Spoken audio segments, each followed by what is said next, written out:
an open house organized by Global Citizenship Foundation.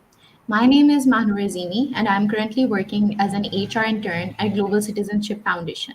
Global Citizenship Foundation is a nonprofit organization which believes in transformative education through social emotional learning. I will be moderating today's session along with my team members, Daryl and Aisha.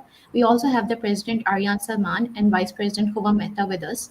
Thank you so much for investing your time with us today and your participation from all parts of the world. I know it's really early for some of you, so I hope we can have a great session today.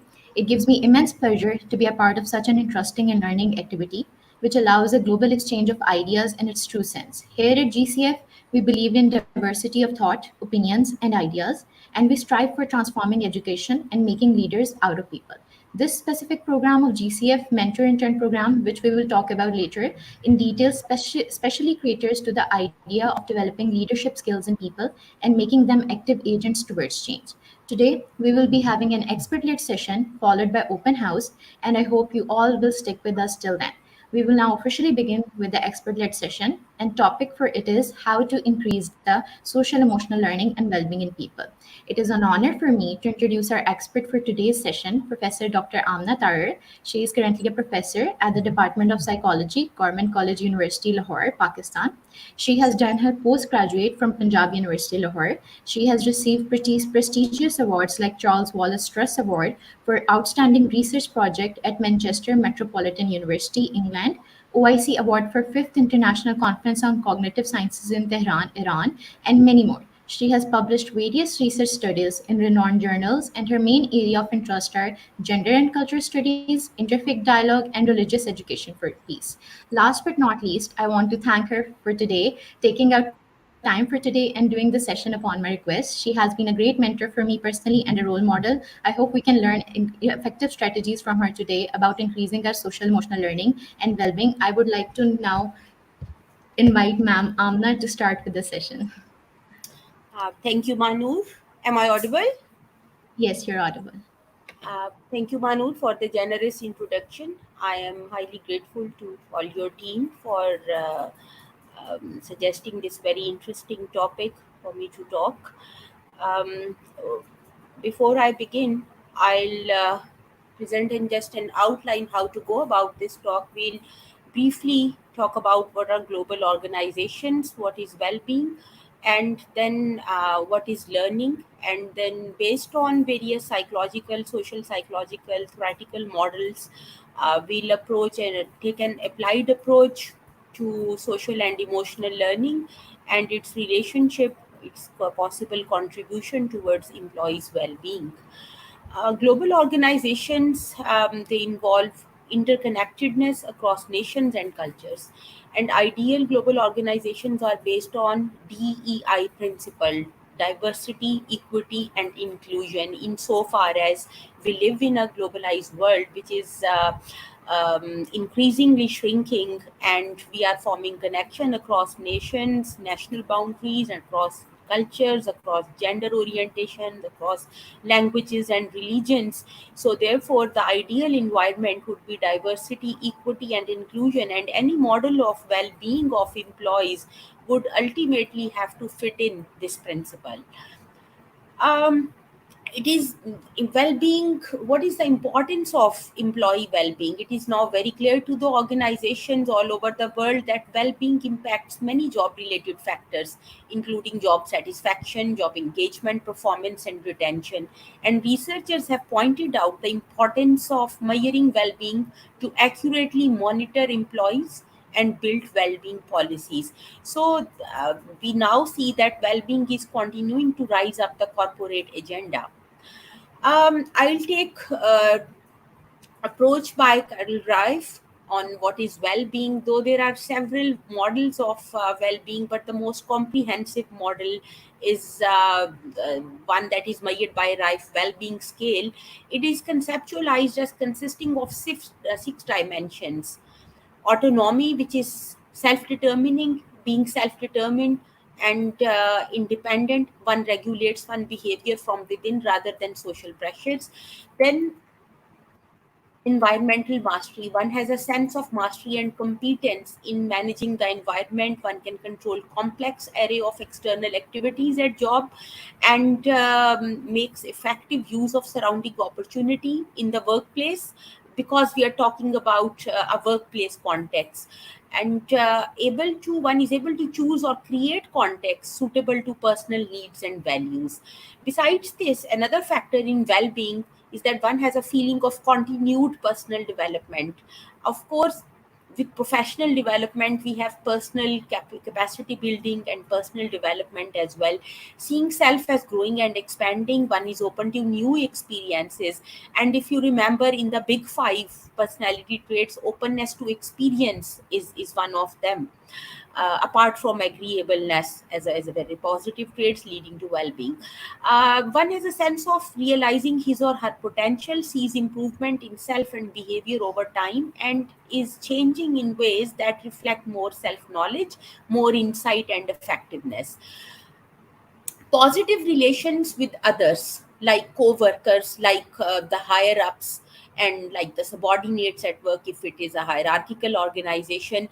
So one has a warm trusting relationships with others, is concerned about the welfare of others, and capable of strong empathetic regard and affection for others, understands give and take of human relationships.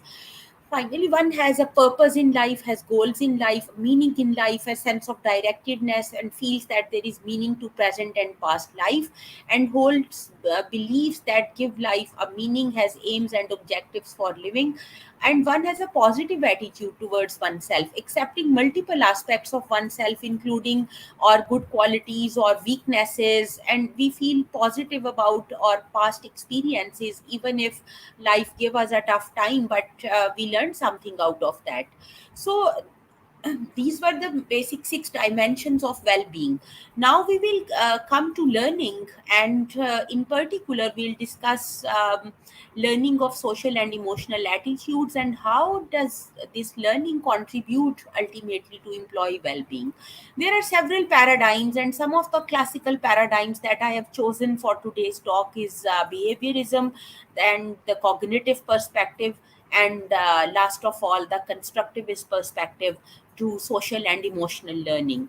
Generally, according to the behaviorist paradigm, learning is change in behavior, and learning happens through our environmental interactions. And like there are two basic approaches, the classical, or first of all, in the classical or Pavlovian conditioning approach, we form associations among environmental stimuli and learn conditioned responses.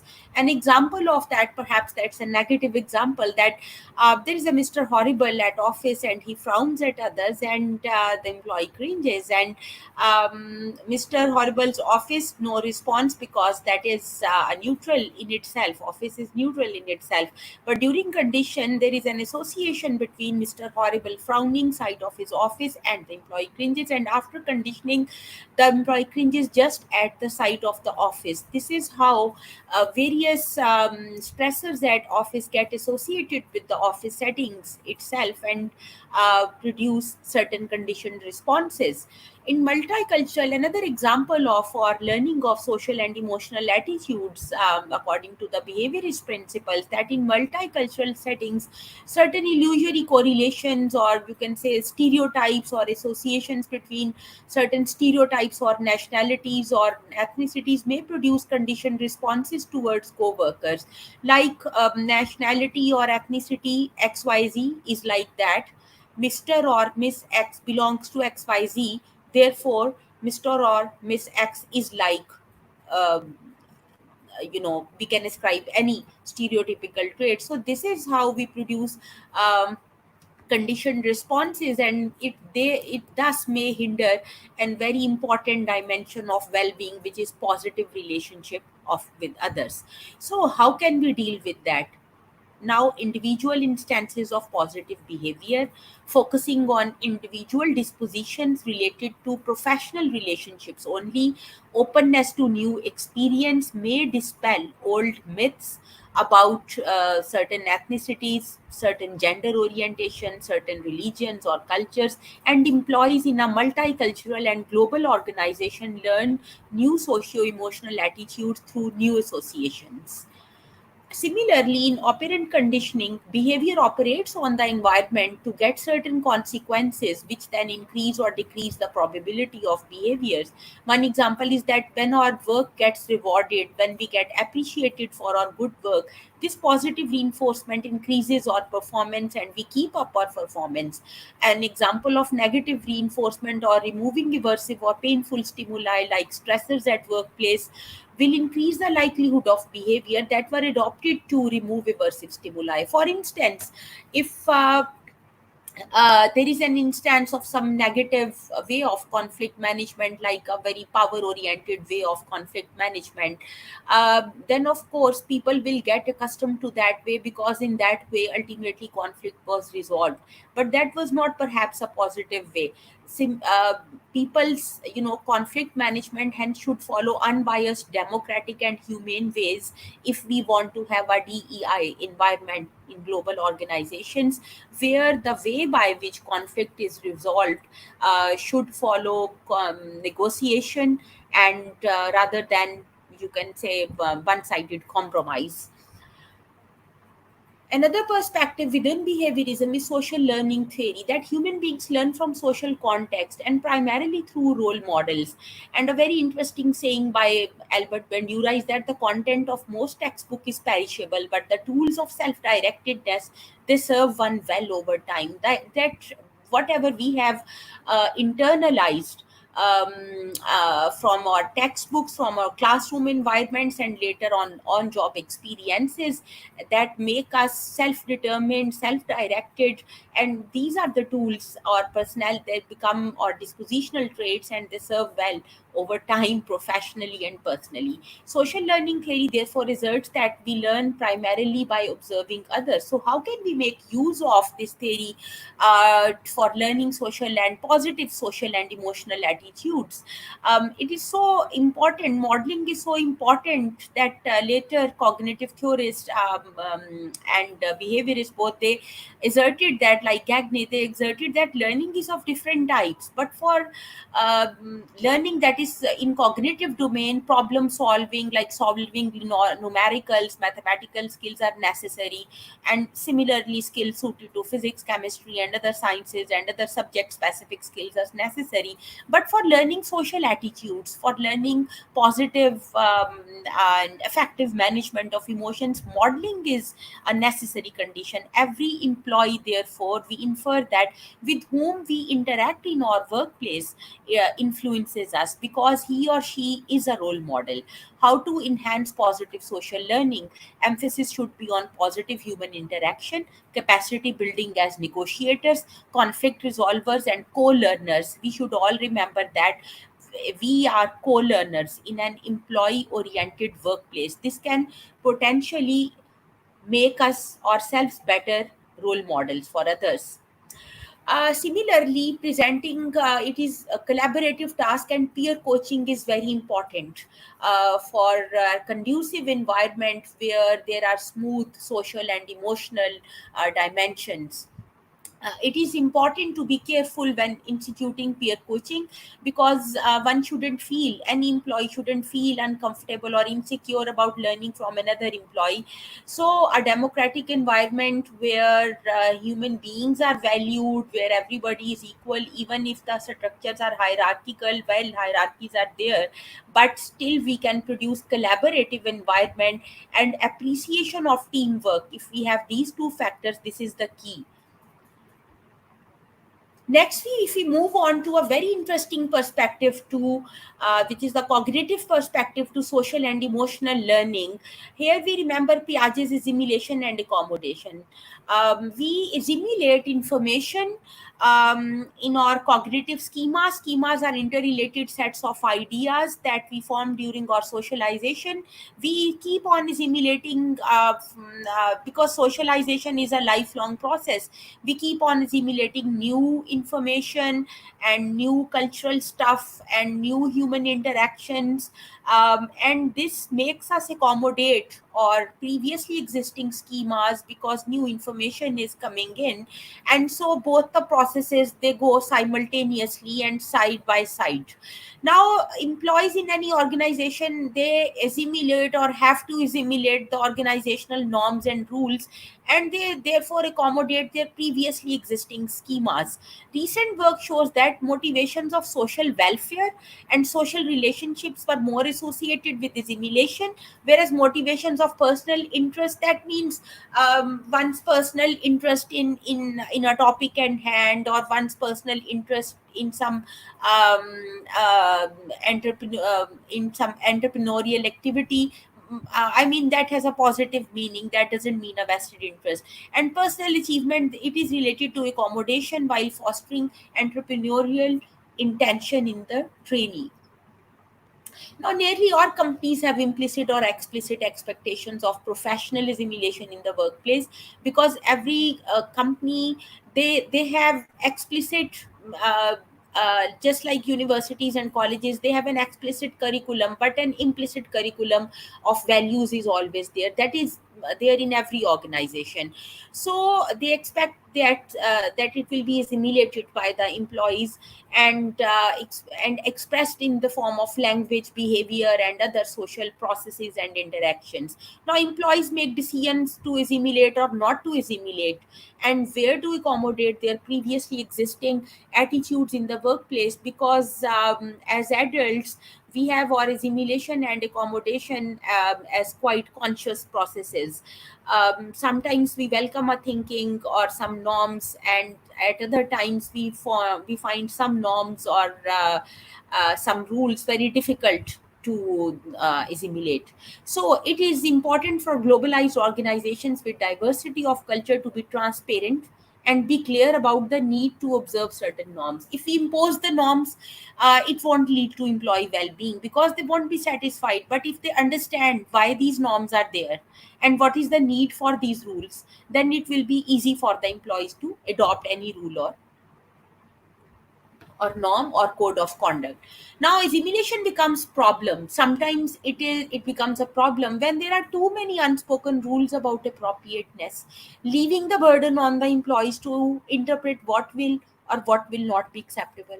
Now assimilation becomes a huge problem when certain backgrounds, certain ethnicities, certain gender orientations are underrepresenting, and this leads to ostracism. Employees would more willingly assimilate new attitudes and accommodate their previous attitudes when they perceive organizational justice, both the distributive and procedural justice, in a culture of diverse orientations.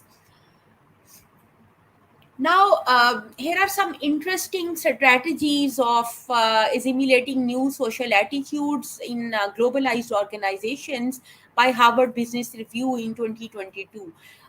They have three principles: reevaluate your relationship with the idea of professionalism, reconsider how you use and give feedback, and focus on the quality of your relationship. We'll analyze them one by one. While reevaluating our relationship with professionalism, we need to carefully explore mindsets and biases and standards of qualification that influence us and that in turn may disproportionately affect others on our part. So we should prioritize being aware over being right. Rather than being right all the time, we should care more about being aware of other people's perspective. And we should avoid in global organizations absolutist self-righteous ideals. We should imagine what it is like to be in other person's shoes. We should we take the time to challenge how we perceive someone and the standards we hold against them or pro them. We should think about where those standards originated during our socialization. So that is an exercise in self-reflection before we relate to others. Think, are we there to help others grow and develop, or are we looking for a reason to determine that they are not a good fit for this organization? Similarly, employees in leadership roles can ask themselves the following questions: how are my beliefs about professionalism aligned with the organization's values? How my unconscious bias impact my ideas and beliefs about professionalism? And how do my beliefs about professionalism support the growth and development of others, my co workers, my colleagues, and others above me and below me in my professional relationship? Second is reconsider how we use feedback. The importance of feedback cannot be denied, because organizations, especially global organizations, they need 360 degrees feedback. That means from yourself, from your higher ups, and from all those around you, all those people whom you interact with in an organization. So while giving feedback, we should think about the purpose of our feedback. Think how this feedback is contributing to or detracting you from our DEI focused environment. For instance, research has shown that managers are more likely to give more practical and actionable advice and feedback to men rather than women. And feedback bias is also observed in racial, gender, and ethnicity factors. So, lack of clear and productive feedback at workplace may result in reduced engagement, imposter syndrome, and even turnover. We should limit our feedback for the well-being of ourselves and others. We should limit our professional feedback to work related topics only, rather than discussing someone personally. Limit our feedback to work related topics. Limit feedback and what you are asked about others for what is actually necessary for someone's role in that organization, nothing beyond that. Remember, our expectations are usually a reflection of ourselves. When we focus on creating other people and employees or co-workers, and we expect that everybody should be just like us, we either ignore people who have different perspectives and experiences and knowledge, or we are creating strain for others, our co-workers or employees, to work extra hard to mimic us or to emulate us. This is the effort which can could be better spent at developing their own skills. We should ask ourselves the following questions: is my feedback based on subjective criteria or biased expectations? Is my feedback aligned with the requirements of a person's role in an organization, or it is a business need? Am I expecting employees to assimilate unnecessarily? Am I giving my co-workers or my employees too much to assimilate? Finally, we should focus on the quality of our social relationships. For that, in a professional environment, yes, we are emotional beings, but we are rational emotive beings. We need to think and behave rationally if we need to sustain any form of personal or professional progress. Number two, very important, build and improve our capacity to actively listen. Be more empathetic, vulnerable, compassionate, and patient. Remember, we can never support people without their inclusion and participation in any task or decision. I hope you are getting my voice all right.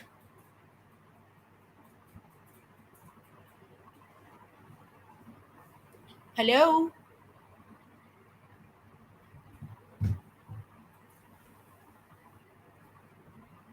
Hello? Yes, ma'am, we can hear you. Okay, okay. Now, if we come to the next dimension of well being, that is self acceptance, we should accept not only our strengths. That will be an exaggeration, because we are human beings, we all have weaknesses. So, if we admit a basic weakness, that can also serve as a strength if we admit that and use these strategies at the right time and in the right situation. So, self acceptance, for self acceptance, we need to admit that we all love ourselves in the first place, and we all have a self serving bias, and it is not possible to give up a self serving bias, but we need to be aware of some strategies that we use to favor ourselves and polish our professional and personal image at our workplace and in other instances. And we may even use them in a more consciously and in a more constructive way by being aware of their pros and cons in a situation at workplace. Some of these strategies will bring us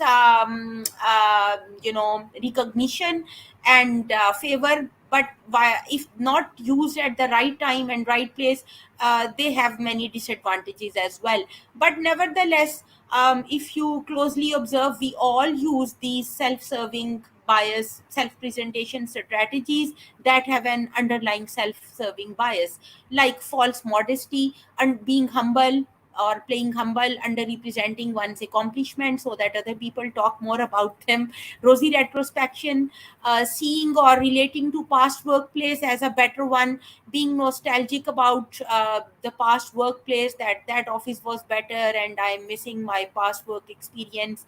And then unrealistic optimism, believing that nothing bad can happen to us and we can never commit mistakes. Another quite negative strategy that people may use is intimidation, presenting oneself as a person with contacts as very influential, as sometimes dangerous and frightening others. But ingratiation is a positive one that simply means flattery, and in social psychological studies, it is found to be very useful. Um, Self handicap is just falling ill or reporting to fall ill before a performance, having headache or falling ill during a task or a test or exam, and that happens with high achievers and people highly motivated because they want to keep up their fully functioning image. Supplication is also very interesting, advertising on dependence on others so that we get work out of other people by showing on our weaknesses and dependence, and that also works well. But sometimes it also has its own disadvantages, that we are ruining our own image as an efficient person.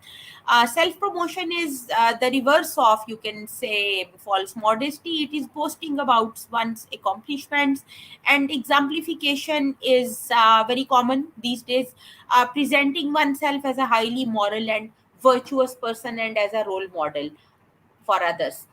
And if we admit these weaknesses and self-serving biases, it is a good thing that we accept our positive and negative sides. Now, there are finally how to achieve other dimensions of well-being through learning, that is autonomy, personal growth, and mastery over environment. um, Embedding activities are recommended for that. Learners are motivated when they recognize their own progress.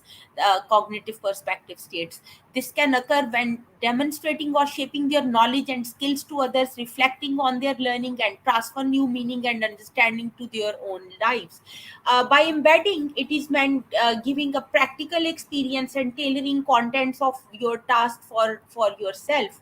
And it means like embedding plans and activities, for instance, by instructional design Australia, I've shared the references here, that reflect desired knowledge, skills, and behaviors of learning program. List the questions below that can be used to identify the support employees or entrepreneurs require, and therefore inform decisions around what should be included in a certain embedding or a practical training program.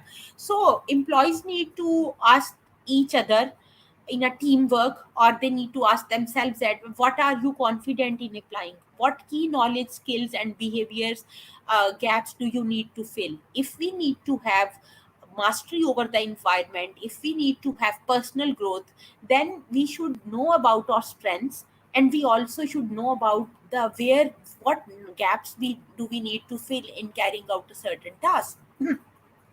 And how will we drive our own development? We can think about resources and support that we require. We can think about anticipated challenges and how one will overcome them. So what challenges do you anticipate and how can you overcome them is a very important question. Briefly, embedding means first you launch, experiment, practice, and embed. That first of all you understand the task. What is this? I tried it, I sometimes do it, and this is how we get things done. This is a progressive implementation. So mastery over your work employment environment, we have Reigeluth Elaboration Theory over here, and I have written some tips from that theory that understand things from their simple to complex rules.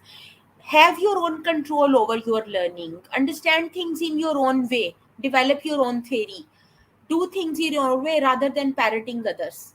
Organize and sequence and structure your work or your assignments to have a continuity of work, to feel a flow at work.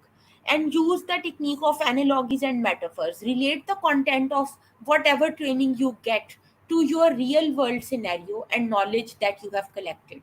Finally, synthesis. Ask yourself, how much of synthesis of some task or situation can I do with whatever cognitive emotional learning I have so far? And is my synthesis right? Is it practical? Is it workable? Do whatever I predict, does it turn practically right or not?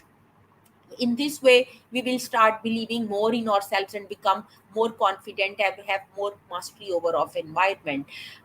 Positions and perspectives are very important in social learning, according to William Perry and other post cognitive theorists, that learners approach knowledge. We should be mindful that right now, like you are all deliberating on this talk, but you are approaching this talk from a variety of different standpoints.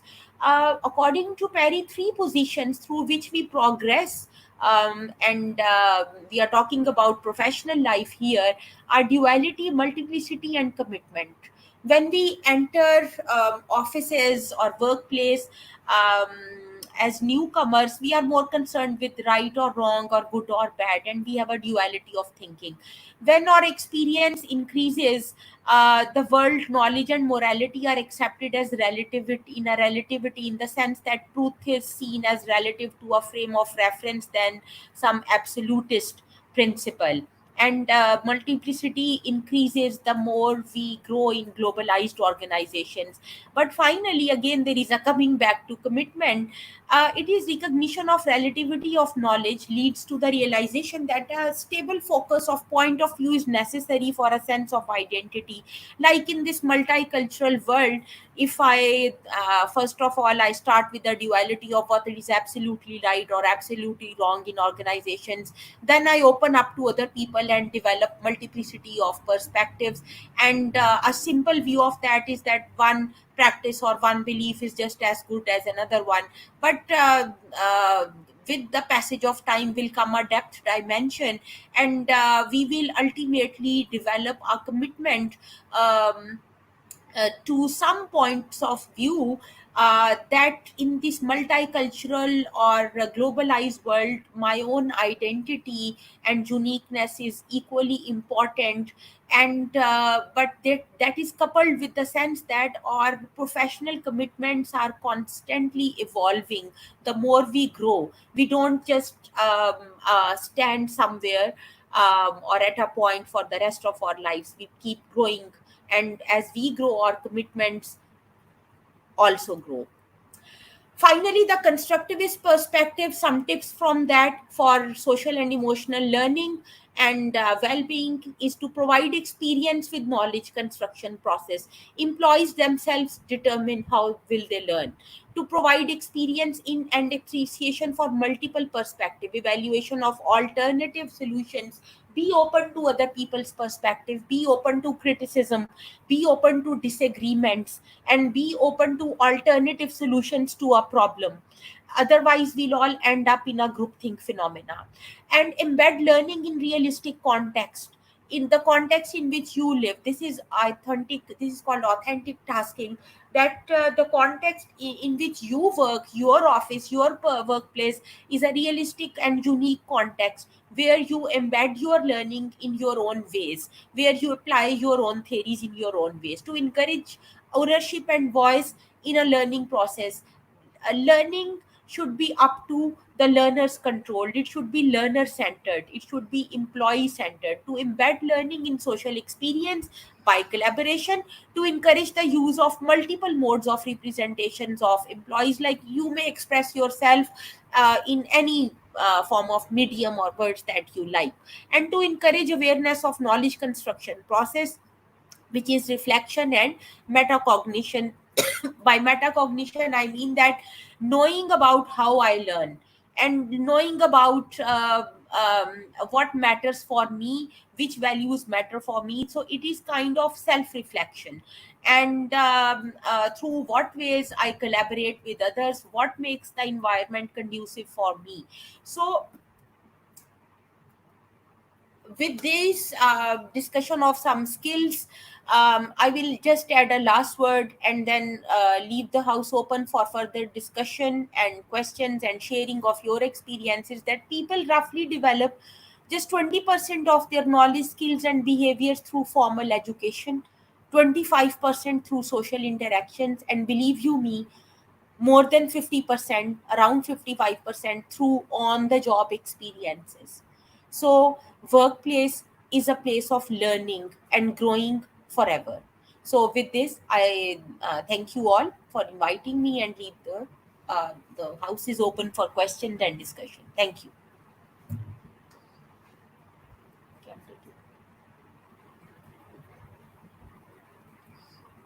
Yes. Thank you so much, ma'am. It was such an enlightening session.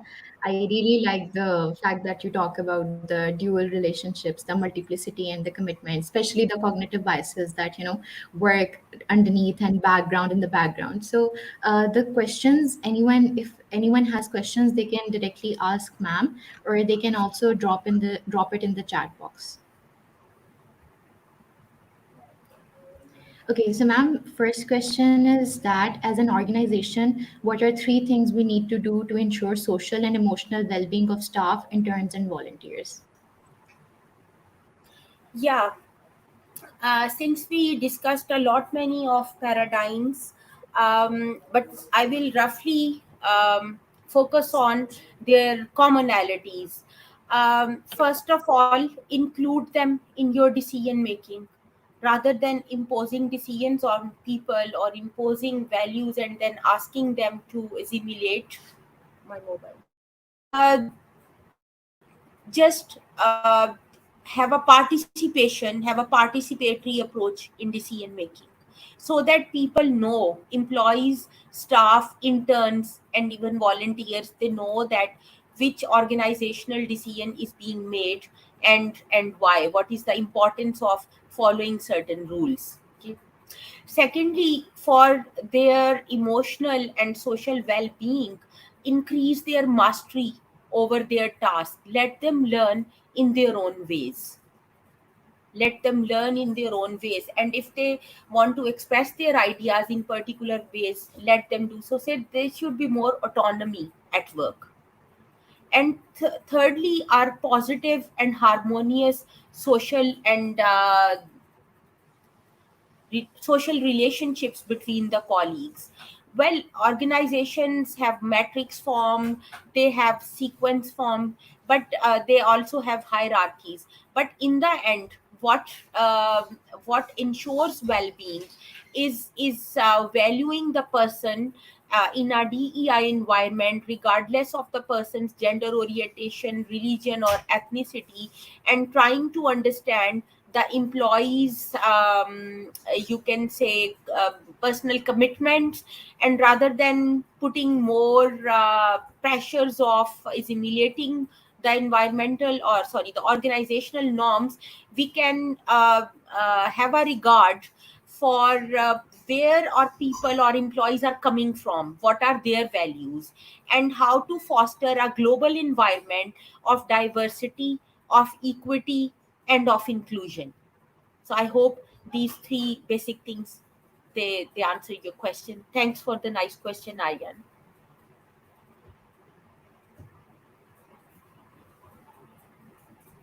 And I'll be pleased if someone wants to share related experiences here.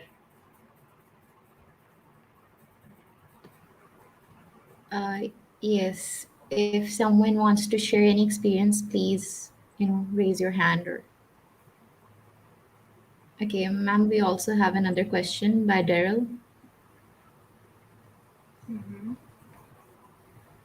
Okay, so can you read it, or should I read it out to you? Can you see it, ma'am? Yeah, yeah, thank you. Yeah.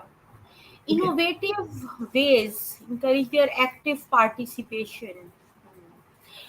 I think if we want to encourage our employees, then peer coaching, one of the techniques that I suggested in my talk, and collaborative teamwork. Because whenever we want to have some initiative, suppose I want to have some say something new or something innovative, as a psychologist, I know that there is going to be this factor of evaluation apprehension, that I may look stupid. I'm Every idea is going to be welcomed as a stupid one. But if what if we encourage a collaborative and environment where there is a teamwork, and we ensure people that they are in a safe place to express their organization and there is no boss evaluating them. So peer coaching and peer collaboration is found to be a very very useful strategy, in which people can brainstorm together, and people can come up with new ideas, and people can their active participation in taking new initiatives can be encouraged. This is one way. But apart from that, I think choosing the right person, making the team of right person, we have several personality factors for that. That which two sorts of personalities will work together in a team, and their active participation is guaranteed. For instance, if there are two extroverts and both are very competitive, it will be very difficult for them to collaborate and show active participation at the same time. They will be competing with one another, so putting them in one team is not advisable. So if we do a personality analysis through various personality tests that are available, and we see that we put an introvert or an extrovert, so they are collaborating with one another, they will never compete. But again, competition can be between various departments or various competing groups, where extroverts can be encourage their active participation, because now they are competing against some other competing organization. So I think it is ultimately innovation in human resource management in global organizations is very individualized, that you fit the right person to the right job if you want to have some innovation. Thank you, Daryl. Yes.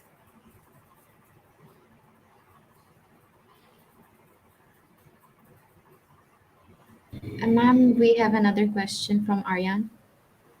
As an intern, what are three things we need to undertake? Well, there is more general emphasis on three things. I don't know whether they are restricted to three or more than three, but I'll try to say, this question is much like question number one. But one thing that is different here is that it is talking more about internees. That means more young people, or who are there for the first time as internees, and they have limited experience. So I guess this is the first time you will be putting your textbook or academic knowledge to workplace. So and this is the first time you are going to bridge your theoretical perspectives with the applied nature of your job at hand. And I guess the last skill that we were talking about is that be learner oriented, and use embedded techniques of embedment, that whatever you have learned, use that lens. Like suppose you have learned about personality types, you have learned about conflict management at workplace, put that to use and see how well it works in your workplace. So I think internees are at a stage of experimentation. And if we remember that screen where we experiment and then launch our practical ideas. ये screen share को थोड़ा ठीक करना. Yeah. Yes, I think there is some interruption. Yeah, screen share. It's here, not working. It's stuck. Okay. Camera. Yeah. So, for internees, I would say this is a stage of your professional development where you are putting your theory to practice. So you should make full use of this opportunity, and never think that workplace has at the first at the face value, you it will seem or it will look like that your workplace has nothing to do with what you learned in your books, but it's really not like that. If you do techniques of synthesis, relate to what you see at your workplace with your theoretical perspectives, then of course you will feel a flow between what you have learned and a continuity between what you have learned academically and what you are going to learn professionally. Yes. Yes, any more questions?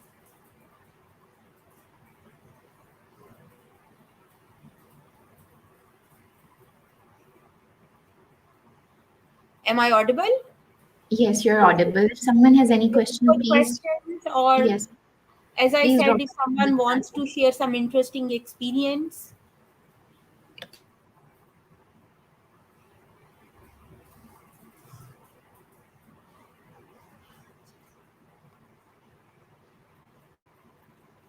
Looking ahead, what trends or developments do you foresee in the field of within global organizations? How can stay adaptable and evolve needs and expectations?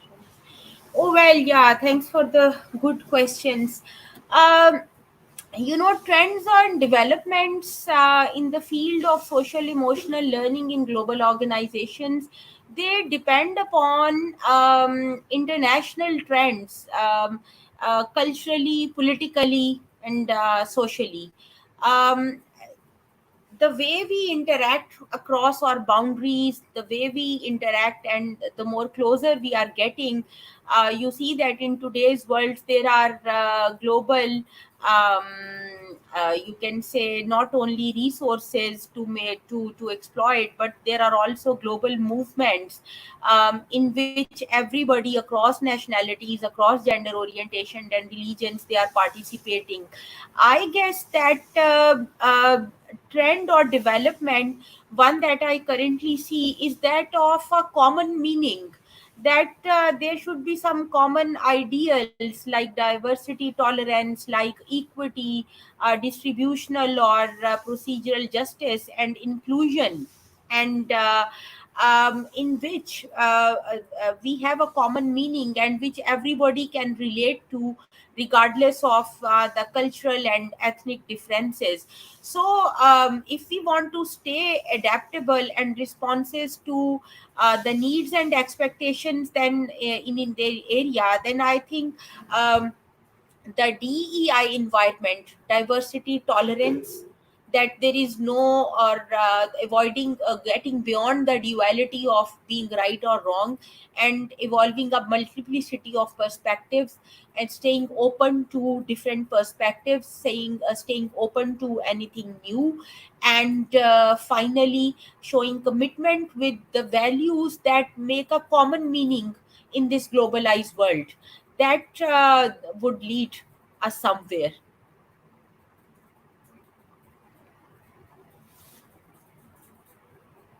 Yeah,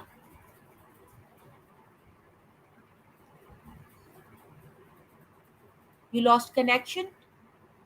I think Manur just lost connection.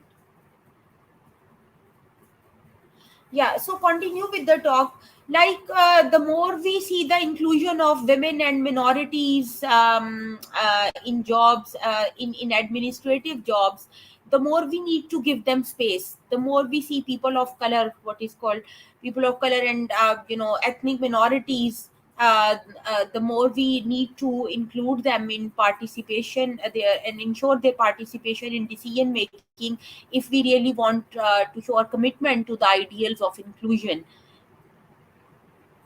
All our lives we are taught to be right, but now when we are told not to focus on righteousness of situations, how we how do we change in a way that so that nobody's well-being is affected? You are right.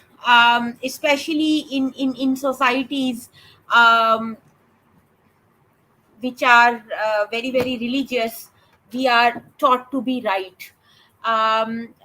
I'll give you a very humorous example. The other day, I was going through a diet plan, and it started off saying that when we grow up and we are raised up with parents and elders telling us to finish our plate, to first fill our plates and then finish our plate. And uh, since we are brought up with this idea, so if we by mistake put in more food in our plates, the habit of finishing it will be, more harmful than useful. Okay. So we are told to be right, and we grow up with ideas of right and wrong. But as we grow older, we see multiplicity of perspectives. What is right and wrong for us may be right and wrong, may assume, a very, you can say, different expression in another context, in another culture. And for instance, you have your own values of meeting and greeting, you have your own cultural norms. But when you go beyond your own culture, there are other cultures that are equally respectable, and that was, a problem of social science as well. Because most of their models were just suited to the white male principle. And what about women, what about minorities? And as we grew across these boundaries in a globalized world, what became a matter of concern was not righteousness or self righteousness, but endorsing, being aware about the multiplicity of perspectives. Um, for instance, how to be right about whether to take revenge for some situation if someone is aggressive to you at your workplace, or whether to forgive. I think again that is a matter of context. How much power and control do you have?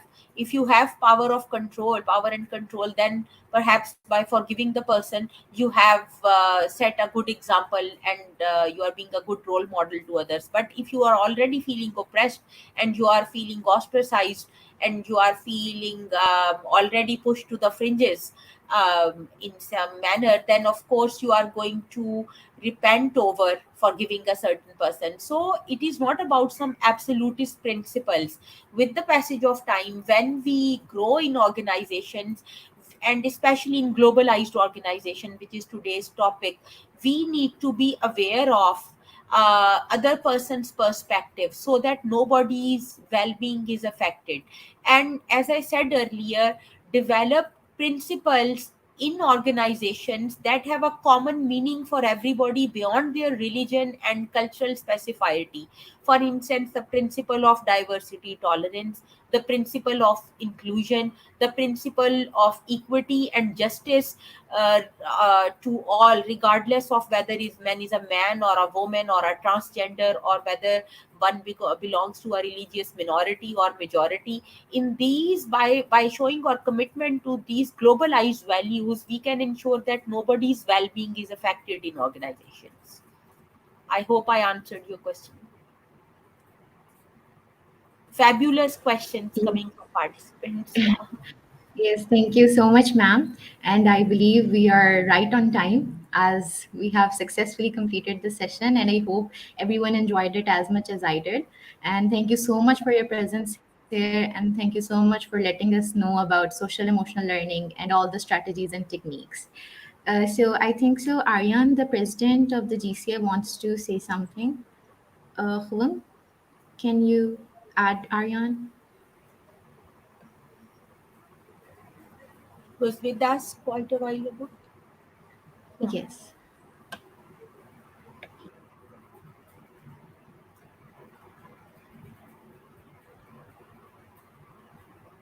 So, am I audible? Yes.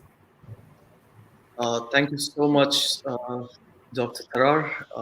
Can you just turn off the question if you don't mind? I think the question is still featured.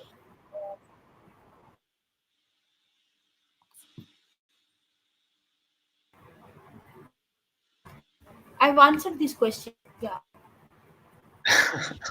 All right. Thank you so much, Dr. Tarar, for taking out the time and being with us here at the open house discussion.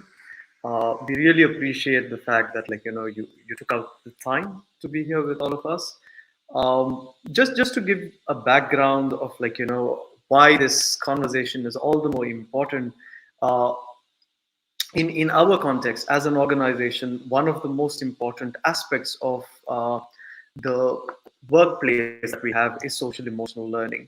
We believe that as an organization, if people are not concerned or bothered about, like, their identities or how they have to portray themselves, it becomes super difficult to manage in a workspace which is global, and it's very hard for somebody to, like, not be themselves and put out their best that there is. So we believe that as an organization, it's very essential for us to ensure that each and every individual who's a part of the foundation flourishes at the workplace.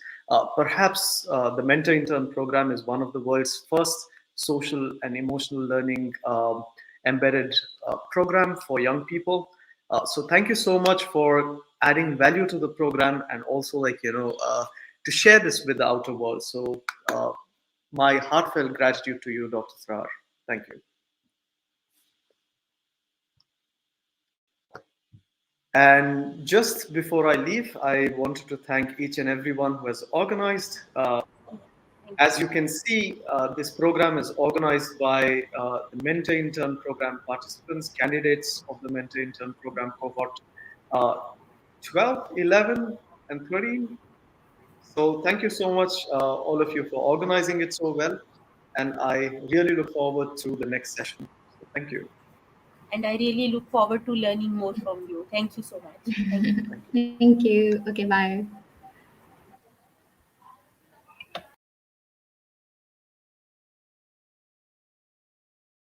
Um, all right. Yeah. So we start the next the open house discussion session now. All right. So all of you, please immediately join that session. Thank you, Dr. Tarar, for your profound wisdom and sharing, all the tricks and things that you asked us to share on social emotional well-being.